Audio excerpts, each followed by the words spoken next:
하나님 말씀은 사도행전 28장 11절부터 15절까지 제가 읽어드리겠습니다. 사도행전 28장 11절에서 15절까지입니다. 석 달 후에 우리가 그 섬에서 겨울을 난 알렉산드리아 배를 타고 떠나니 그 배의 머리 장식은 디오스구로라. 수라구사에 대고 사흘을 있다가 거기서 둘러가서 레기온에 이르러 하루를 지낸 후 남풍이 일어나므로 이튿날 보디올에 이르러 거기서 형제들을 만나 그들의 청함을 받아 이레를 함께 머무니라. 그래서 우리는 이와 같이 로마로 가니라. 그곳 형제들이 우리 소식을 듣고 아비오 광장과 트레이스 타베르네까지 맞으러 오니 바울이 그들을 보고 하나님께 감사하고 담대한 마음을 얻으니라. 아멘.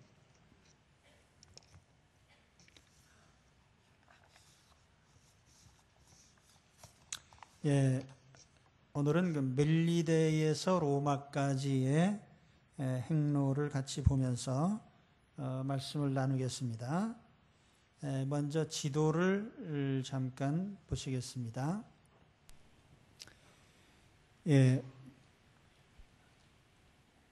이쪽이 조금 구석인데 이게 좀 이쪽으로 올 수 없나요? 이 불을 조금 꺼 볼까요?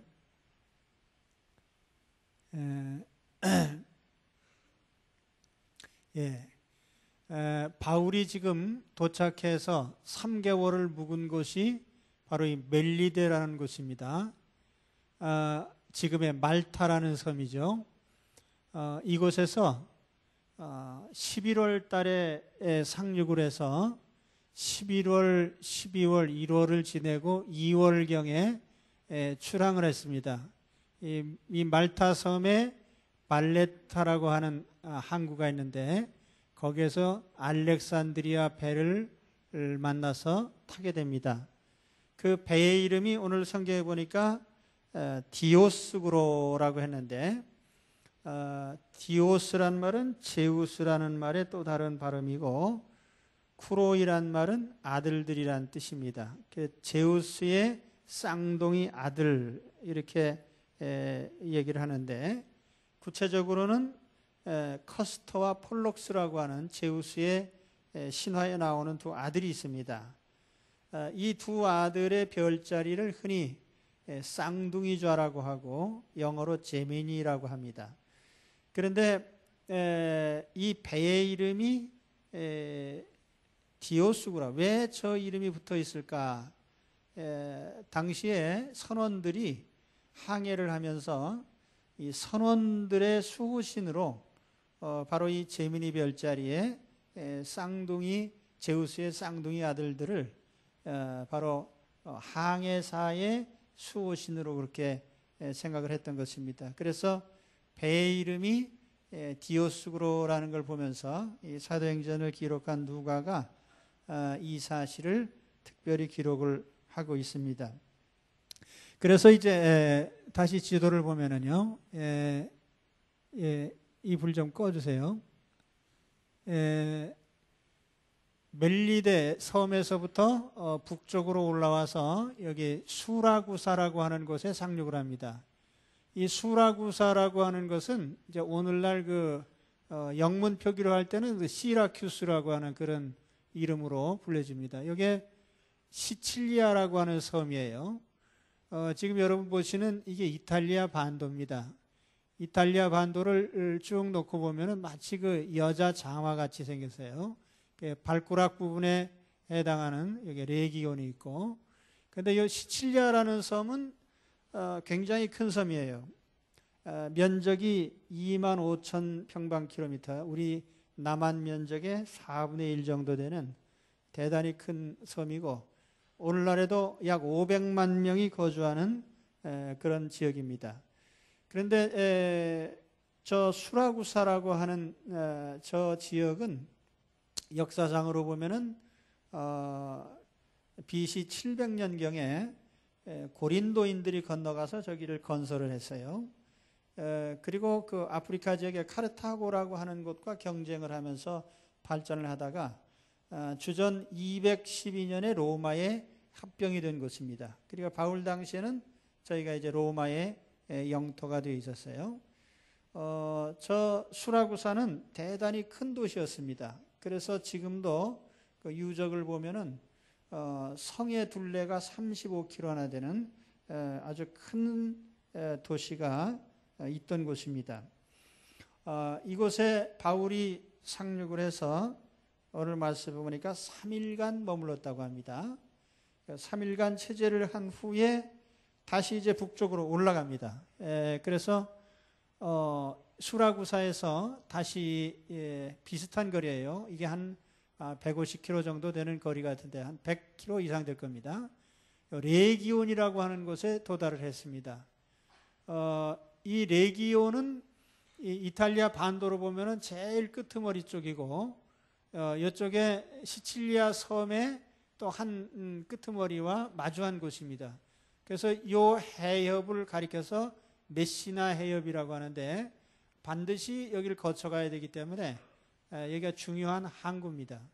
이 레기온에 상륙을 해서 거기서 이제 하루를 묵게 되는데 아마 이제 여기 이게 좁은 해협이기 때문에 남풍이 불어야 북쪽으로 배가 올라갑니다. 그래서 여기서 남풍을 기다렸는데 하루 만에 남풍이 불어서 바로 북쪽으로 올라갑니다.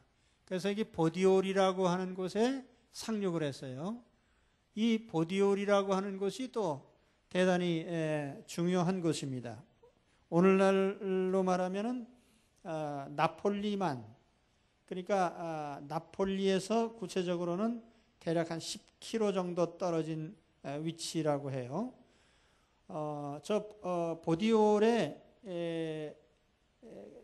주로 그 알렉산드리아에서 곡물을 운반하는 배들이 하역을 하는 곳입니다. 그래서 당시에 여러 종류의 배들이 있었는데 특히 그 곡물 운반선이 들어올 때는 특혜를 주어서 가장 먼저 운항을 하도록 했고, 그래서 특별한 취급을 받았습니다. 그래서 바로 그 배를 타고 바울이 보디올 항구에 도착을 하게 됩니다. 그런데 여기서 바울은 또 특별한 대접을 받는데 거기에 예수 믿는 사람들이 바울을 알고 초청을 해서 일주일 동안을 좀 환대를 받게 됩니다. 그곳에 그리스도인들이 있었다는 것은 참 놀라운 사실이죠. 그런데 역사가 요세푸스의 기록에 보면은 그곳에 많은 유대인들이 살고 있었는데 세계 각처에 흩어진 유대인들이 로마 제국 안에 여러 군데 있었고 이탈리아 안에도 여러 군데 있었는데 로마 다음으로 거기가 오래된 유대인 정착지라고 합니다. 그래서 그 유대인 공동체가 있었고 유대인 공동체가 있는 곳이면은 초대교회에 언제든지 또 회당 중심으로 전도를 했기 때문에 그리스도인들도 있었을 것으로 추측을 합니다. 실제로 1755년에 저 근처에서 발굴된 비문이 있습니다. 이 지역에 이제 그 유명한 폼페이의 유적이 있어요. 베수비우스 화산이 폭발을 해서 주 79년에 그것 전체가 다 묻혀버렸죠. 도시가 전체가 다 묻혀버렸는데 그것이 이제 나중에 발굴을 해서 그곳에서 이제 비석을 하나 발굴한 것이 그 비석 문구에 이런 문구가 있다고 그래요. 오 그리스도인들이여 불 속에서도 즐거워하라. 그래서 아마 그 화산 폭발 가운데서도 그리스도인들이 거기서 참 당당하게 순교할 것을 얘기한 그런 내용이 남아 있습니다. 그러니까 그곳에 있는 그리스도인들이 대단한 그 믿음의 사람들이 있었고 바로 이 사람들이 바울을 일주일간 환영을 한 것입니다. 그리고 이제 다시 저를 보면은 이 보디올에서부터는 이제 바닷길로 가지 않고 육지의 육로로 해서 계속 이제 올라가게 됩니다. 여기가 로마고, 그런데 이 거리가 대략 한 220km 정도 됩니다. 그리고 여기서 이렇게 올라가는 이 길을 가리켜서 아비아가도라고 불러요. 왜냐하면은 아비오스 클라우디우스라고 하는 사람이 저 길을 닦았기 때문에 그렇게 붙여진 이름이고, 사실 당시에는 저 길이 주로 개선 장군들이 개선 행진을 하던 길이라고 합니다. 이제 여러 지역에 가서 전쟁을 하고 승리를 거두면은 저 길을 따라서 개선을 하던 그 길인데, 바로 그 길로 바울이 행진을 했다고 하는 것은 상당한 의미가 있죠. 마치 예수님께서 나귀를 타시고 예루살렘 성으로 들어가셨는데, 그때 우리가 무슨 제목을 붙이냐면 승리의 입성이다 이렇게 불러요. 사실 예수님이 나귀 타고 예루살렘에 들어가신 것이 승리인지 뭔지는 그 당시는 몰랐어요. 왜냐하면 예수님은 바로 그 들어가셔서 십자가에 못 박혀 죽으셨기 때문에 그걸 우리가 승리인지 뭔지 그렇게 쉽사리 판단할 수는 없었지만은, 그러나 나중에 보니까 그 예수님은 십자가에서 죄를 멸하시고 마귀를 멸하시고 죽음을 멸하시고 승리하신, 인류를 구원하신 승리의 행진이었다. 그래서 그걸 우리가 승리의 입성이라고 하는데, 마치 바울도 예수님처럼 로마로 가는 아비아가도를 개선장군 같이 들어가는데, 외형상 보면은 바울은 죄수죠. 죄수의 신분으로 들어가지만은 사실은 로마를 정복하러 들어가는 개선장군과 같이 그는 그것을 통과했던 것입니다. 바울 일행이 이제 이 아비아가도를 쭉 올라가다가 여기에 지도상에는 뭐라고 되어 있습니까? 우리 지금 성경에는 아비아 광장이라고 되어 있죠. 여기 이 아비오 광장은 로마에서 73km 정도 떨어진 거리에 있고, 저곳에서 또 예수 믿는 사람들이 바울을 마중 나왔어요. 아마 보디올에 있을 때에 바울이 도착한 사실을 재빨리 알렸고, 그래서 그리스도인 형제들이 거기를 마중을 나온 것 같습니다. 그래서 이 아비오 광장에서 이제 일부 형제들의 마중을 받고, 또 얼마쯤 가다 보니까 오늘 여기 트레이스 타베르네라고 그랬죠. 옛날 성경에는 삼관이라고 되어 있습니다. 석삼자 집 있죠. 여관할 때 그 관자에서 세 개의 여관이 있다. 그래서 삼관. 이 타베르네라는 말은 오두막이나 여인숙을 가리키는 말이에요. 그래서 세 개의 여관, 그렇게 붙여진 말인데, 그곳에 많은 숙박시설이 있어서 로마로 들어가는 사람들이 머물던 곳입니다. 그런데 바울을 그곳에 이제 많은 믿음의 형제들이 거기까지 로마에서부터 마중을 나온 거예요. 그리고 이 믿음의 형제들이 바울을 로마까지 호송을 하는, 뭐라고 할까요? 같이 보호하고 동행하는 역할을 했습니다. 저는 오늘 이 말씀을 통해서 이제 두 가지 본문에 나타난 큰 의미 있는 점을 같이 나누려고 합니다. 첫째는 그 로마까지 이 순항을 한 것입니다. 이 멜리데에서 로마까지 아주 아무 막힘이 없이 거침없는 행진을 계속합니다. 저는 이 말씀을 보면서 이런 생각을 해서, 오늘 여러분 남은 생애가 거침없는 진행이 되시기를 축원합니다.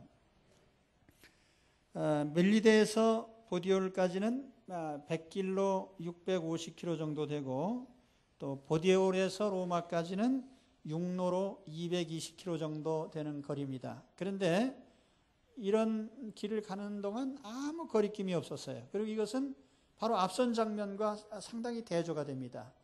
우리가 앞서서 본 장면들이 뭐죠? 미항을 출발해서 유라굴로라는 태풍을 만나고 14일 동안 표류를 하고 그래서 나중에는 모든 물건 다 집어던지고 절망적인 상황에 있다가 겨우 이제 육지를 발견하고 상륙을 하려고 했는데 또 파선을 당하고 그래서 겨우 상륙을 했어요. 그런 가운데 바울은 또 다른 위험이 있었죠. 죄수들을 죽이자고 하는 로마 군병들의 제안을 백부장이 제압을 하고 또 그런가 하면은 독사가 나와서 이 바울의 손을 물고 그래서 바울은 수없이 많은 죽을 고비를 넘기면서 여기까지 온 것입니다. 그런데 이제 멜리데에서부터의 그들의 나가는 길에는 아무 걸림돌이 없었어요. 아주 순탄한 행로입니다. 여러분 보시는 대로 멜리데에서 수라구사까지 160km를 순항을 했고 또 수라구사에서 사흘 동안 있다가 레기온까지 비슷한 거리를 또 순조롭게 진행을 했고 레기온에서 그 메시나 해협을 거쳐서 북상을 해서 남풍을 기다렸는데 하루 만에 남풍이 불었어요. 그래서 또 순탄하게 보디올까지 진행을 합니다. 또 거기에서는 7일 동안이나 뜻밖의 믿음의 형제들을 만나서 환대를 받고 또 올라가는 개선 장군들이 가는 길로 쫙 또 로마를 향해서 마지막 들어갈 때는 거기에 마중 나온 형제들까지 두 팀이 합류를 해서 바울을 호위하고 있습니다. 그래서 이런 모습을 보면은 이건 참 대단한 것이죠. 앞에서 죽을 고생할 때 하고 비교를 해보면은 이런 때도 있나 하는 정도로 바울의 길이 아주 순탄하고 영광의 길입니다. 고난의 길과 순탄한 길이 교차되는 것이 바로 우리 인생입니다. 그래서 이러한 고난이 다가올 때는 아주 극단적으로 아이고 이제는 더 이상 살 가망 없네. 이게 살아서 과연 내가 뭐 하루라도 더 살 것인가. 이런 극단적인 상황이 있었지만은 또 다음 순간에 보니까 아무 거침이 없는 거예요. 나가는 길에 아무 방해물도 없고. 근데 어떻게 이렇게 극과 극의 삶의 길이 이어질까? 근데 사실은 그것이 우리 인생길이에요. 왜 그런 일이 반복이 되는가? 하나님께서 우리 인생길을 그렇게 만드셨기 때문이에요. 하나님이 우리 인생길을 극단적인 고난의 길도 주시지만은 또 평탄하고 순탄한 길도 주십니다. 이게 하나님의 뜻이에요. 전도서 3장 10절에 보면은 하나님이 인생들에게 노고를 주사 애쓰게 하신 것을 내가 보았노라.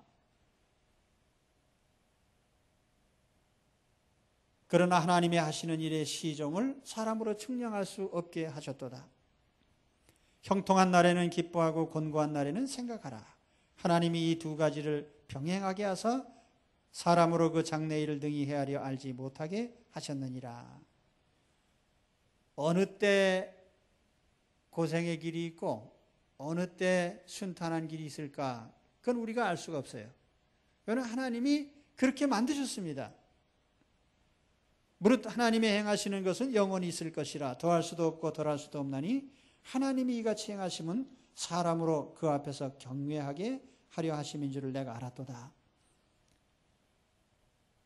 그렇게 인생길이 고난과 평탄의 길이 반복되는 동안에 우리는 하나님을 찾게 되고 하나님 앞에 두려움으로 공경하게 되는 신앙의 길을 발견하게 되는 것입니다.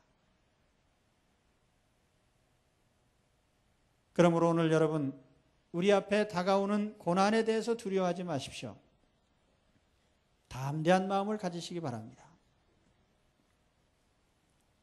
하나님께서 곤고한 날을 주셨다면 또 평탄한 날도 주실 것입니다. 요즘 사람들을 보면은 산다는 것 자체에 대해서 두려움을 가지고 있어요. 사실 저는 전쟁 때 태어난 사람인데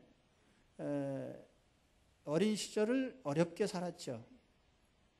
그렇지만 항상 삶에 대한 의욕 또 이 생에 대한 어떤 대단한 갈망을 가지고 살았지 사는 것 자체가 두렵다 그렇게 생각한 적은 별로 없습니다. 근데 요즘 사람들을 보면은 연령에 상관없이 삶 자체를 두려워해요.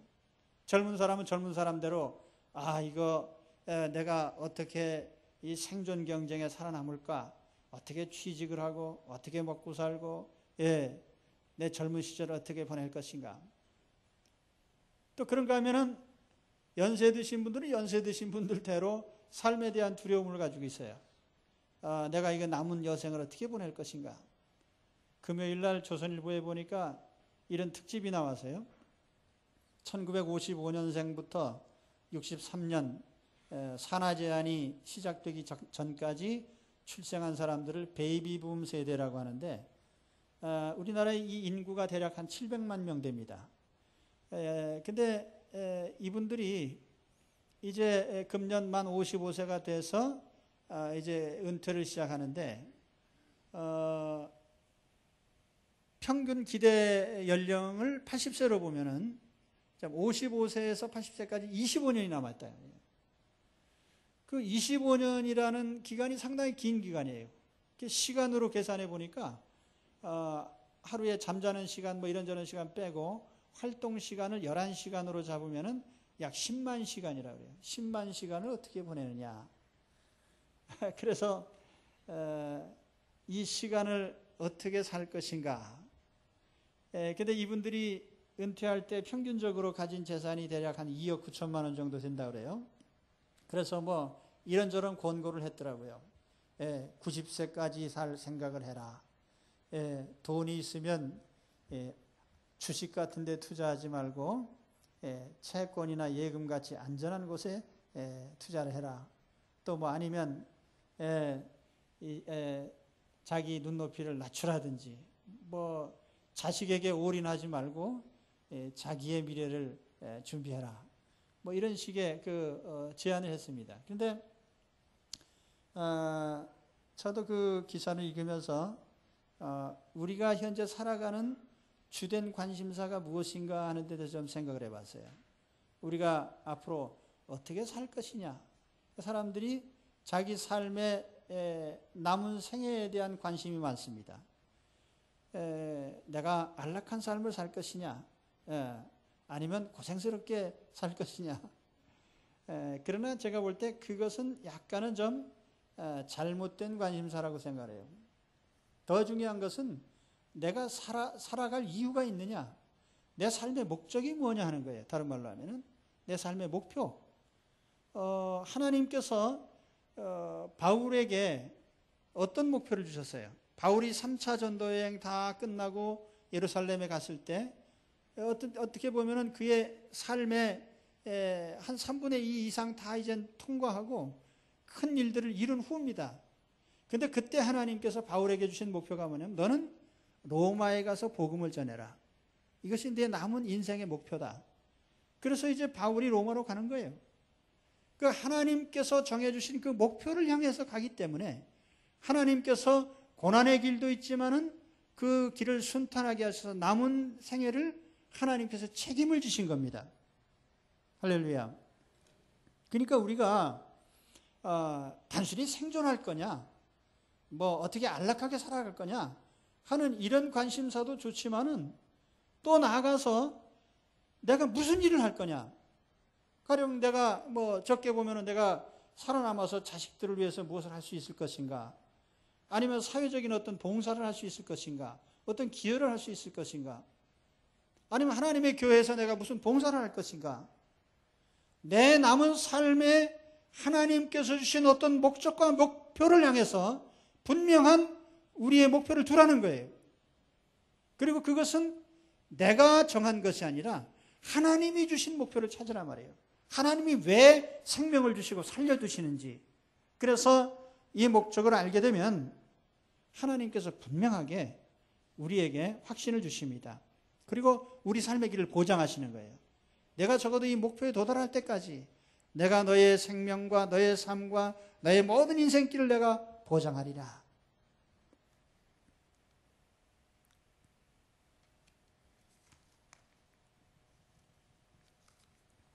오늘 여러분 주 안에서 하나님이 내게 주신 삶의 목표들을 찾으시기 바랍니다. 그리고 그 목표를 향해서 나가는 동안 하나님께서 내 인생길을 어떤 어려움에서도 보장하시고 때때로 극단의 고난이 있다 해도 하나님께서 평탄한 길도 주셔서 반드시 목표까지 인도해 가심을 믿으시기 바랍니다. 그래서 오늘 하나님께서 주신 이 장면을 통해서 보면은 그렇게 극단적으로 어렵던 바울이 이제 하나도 막힘없이 나아가는 모습을 보고 또 목적지에 도달하는 걸 보면서 우리 생애도 바로 하나님이 그렇게 인도하신다는 사실을 깨달으시기 바랍니다. 그 다음에 두 번째는 바울이 만난 격려자들이에요.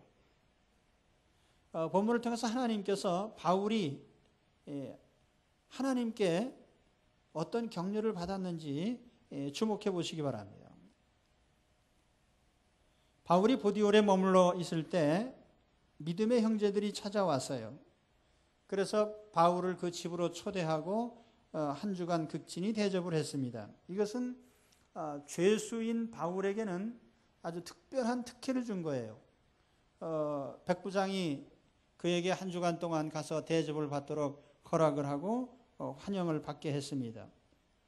또 어떤 사람들은 아비오 광장까지 먼 거리를 또 이렇게 걸어서 바울을 마중을 왔고, 또 어떤 사람은 이 트레이스 타베르네까지 바울을 또 맞이하러 영접하러 왔습니다. 15절에 보시면은 바울이 그들을 보고 하나님께 감사하고 담대한 마음을 얻으니라 그랬어요. 이상근 박사님은 이 장면을 보면서 왜 바울이 담대해졌는가 세 가지 이유를 생각을 했어요. 첫째는 로마로 가는 것이 하나님 주신 목표였는데 이제 그 목표에 도달했기 때문에 담대해졌다. 또 둘째는 3차 전도 여행 중에 로마에 편지를 썼습니다. 그것이 여러분이 가지고 있는 성경의 로마서예요. 로마서는 이 구원의 확신, 이신칭의에 대한 교리가 들어있는데 사실 거기에 있는 그리스도인들이 과연 어느 정도의 믿음을 가지고 있는지 바울이 의심스러웠습니다. 그런데 이제 바울을 환영하러 나온 이 사람들을 보면서 바울이 믿음에 대해서 안심하고 또 용기를 얻었다는 얘기예요. 그 다음에 세 번째로는 복음의 사도요, 또 전도의 전사라고 할 수 있는 이 바울이 마치 병사가 전쟁터에 딱 도착을 했을 때 다시 한번 마음의 용기를 얻어서 도전하듯이 그런 담대한 마음을 가졌다는 것입니다. 아무튼 중요한 것은 하나님께서 우리 인생의 고비마다 우리에게 용기를 주신다는 사실이에요. 하나님은 하나님 자녀들에게 담대하라고 격려하십니다. 엘리야가 아합과 다투면서 지쳐 있을 때에 열왕기상 19장 6절에 보면은 하나님께서 천사를 보내셔서 엘리야를 위로하셨어요.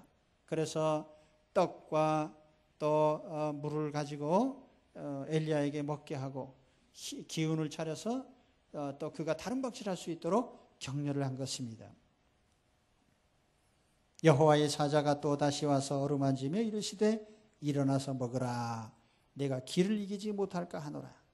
그래서 이와 같은 하나님의 격려를 받은 엘리야는 힘을 얻고 40주야를 달려서 하나님의 산 호렙에 이르렀습니다.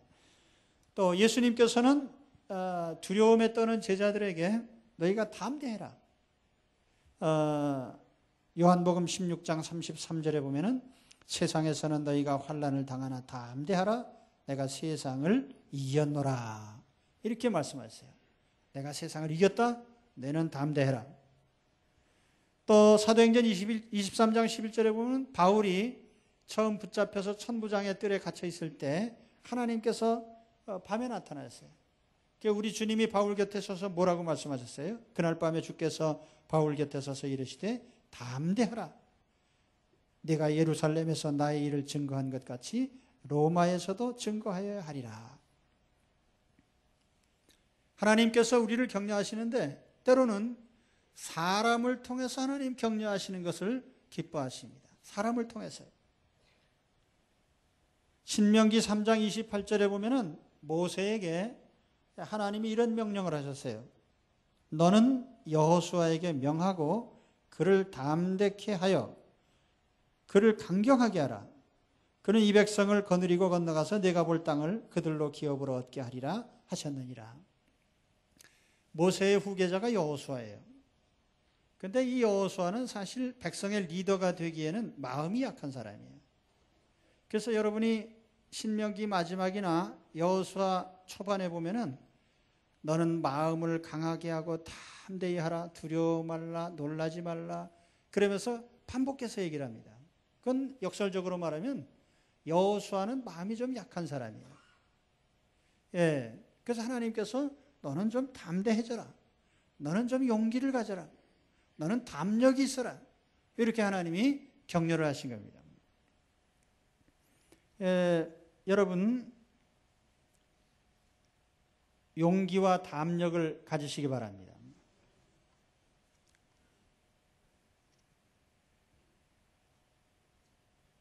하나님이 가장 싫어하시는 게 뭐냐면 낙심하게 만드는 거예요. 그래서 민수기 32장 7절에서 13절까지 말씀을 보면은 너희가 어찌하여 이스라엘 자손으로 낙심케 하여서 여호와께서 그들에게 주신 땅으로 건너갈 수 없게 하렵냐. 너희가 왜 낙심케 했느냐? 너희가 왜 낙심케 했느냐? 특히 하나님의 백성을 낙심케 하는 거 하나님께서 진노하시는 거예요. 우리 믿음의 형제들을 낙심하게 하지 말라는 거예요. 어떻게 낙심을 시킵니까? 우리가 비난하고 비방하고 비판하고 우리가 낙심하게 되는 거예요. 우리 대한민국의 풍토가 옛날에는 안 그랬던 것 같아요. 제가 어렸을 때 우리 대한민국이 그런 나라는 아니었는데 이 급격한 산업화 과정을 거치면서 그래서 그랬는지 하여튼 우리 대한민국의 풍토가 지금 제일 안 좋은 게 뭐냐면 격려가 없고 칭찬이 없다는 거예요. 그냥 극단적으로 서로 욕하고 깎아내리고 비난하고 그렇습니다. 여당과 야당. 저는 지금까지요, 야당 대변인이 여당을 향해서 그 일리가 있다. 일리가 있다. 그렇지만 이게 더 좋겠다. 이런 식으로 말하는 걸 본 적이 없어요. 무조건 나쁘다 그러는 거예요. 또 반대로 또 여당은 야당 쪽에 똑같아요. 뭐 입장 바꿔놓고 똑같은 거예요. 그러니까 항상 나쁘다. 일단 반대하고 일단 비판하고 그러니까 결과적으로 어떻게 됩니까? 멱살 잡는 거죠. 그래서 표결을 해서 두들기면 될 것을 갖다가 육탄전을 해가지고 경영자와 노동자 마찬가지죠. 서로를 좋게 평가하는 법이 없어요. 그런데 이것이 요즘에는 평범한 관계까지도 확대가 됩니다. 예를 들어서 스승과 제자.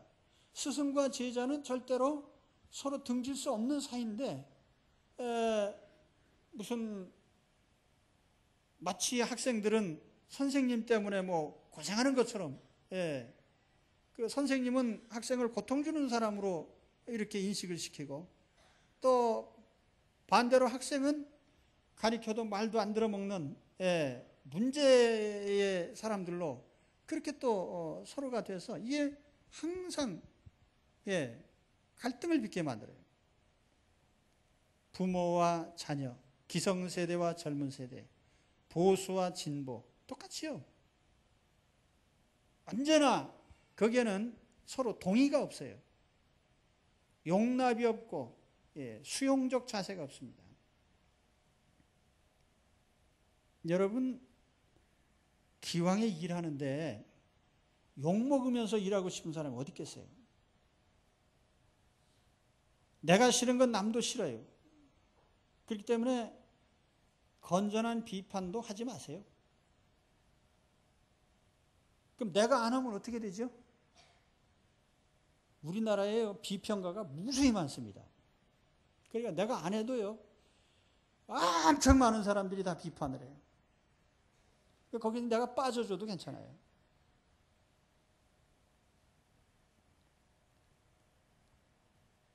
서로 비난하고 비판한 결과는 낙심과 좌절과 불신과 분노와 절망을 가져오는 것입니다. 집에서 아내가 열심히 살림을 하는데 남편이 가끔 한마디씩 이렇게 얘기를 합니다. 당신 어떻게 그렇게밖에 안 되나? 그럼 다 집어치고 싶죠. 그 남자들은 또 항상 가족 부양에 대한 짐을 어깨에 지고 있어요. 무게를 느끼면서 삽니다. 그때 아내가 가끔 한마디씩 우리는 왜 요따구로 돈도 없고 어쩌고 하면서 한마디 하면은 이 의욕이 싹 사라지는 거죠. 그 애들이 공부를 열심히, 요즘 입시철이 되는데 사실 공부라는 게 쉬운 게 아니에요. 어떤 친구는 공부하는 게 잘해가지고 또 성적이 올라가시지만 어떤 친구들은 해도 안 되는 거예요. 그러니까 해도 안 되는 걸 갖다가 너는 왜 밤낮 실력 이거밖에 안 되냐라고 하면은 이 삶의 의욕이 없어지는 거예요. 우리가 교회에서 사람마다 다 봉사를 합니다. 근데 우리가 서로 직분자들을 향해서 당신은 왜 그렇게밖에 못합니까? 라고 하면은 이 의욕이 상실이 되는 거예요.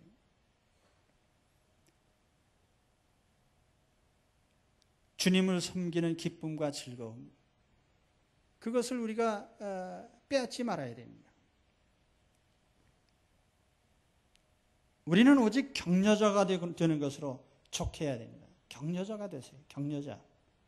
칭찬과 격려. 그렇죠?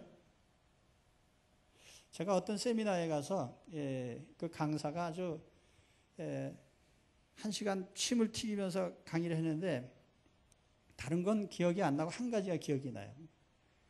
모든 인간관계에서 이 한마디만 잘하면 절대로 관계가 깨지지 않는데요.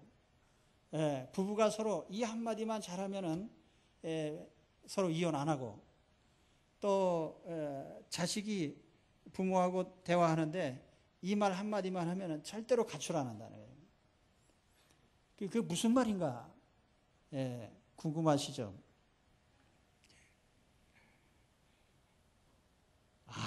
그렇구나. 한번 해보세요. 옆에 있는 분에게 그렇습니까? 한번 실습해 보시라고요. 그렇습니까? 그래서 무슨 얘기를 하면은 그래요? 그렇습니까? 그 얘기만 해주면 내가 일단 상대편에게 받아들여진 것이기 때문에 불만이 없는 거예요.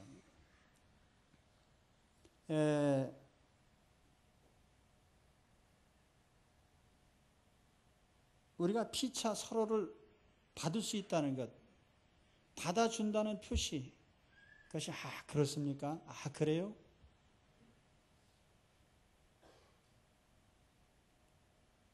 맞장구 쳐주는 것.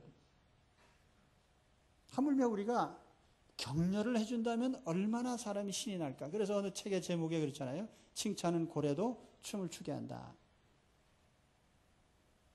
저는 제가 잘생기지 않았다는 것을 확신하는 사람이에요. 근데 가끔 어떤 분들이 뜻하지 않은 인사를 합니다. 목사님 멋있는데요. 사실이 아닌 것을 알면서도 기분은 괜찮아요. 제가 이 설교를 하지만은 제가 이 명설교가가 아니라는 것은 자타가 다 아는 사실이에요. 그래도 가끔 가다가 우리 성도님들이 목사님 참 설교 잘하셨습니다. 은혜로웠습니다. 그러면은 마음속에 무슨 생각이 드냐면 다음 주엔 진짜 잘해야 되겠구나. 그 어떤 처음 나오신 할아버님께서 그 설교가 뭔지를 잘 모르시니까 이제 인사를 하시면서 그래요. 아, 목사님이 연설이 참 괜찮았다고요.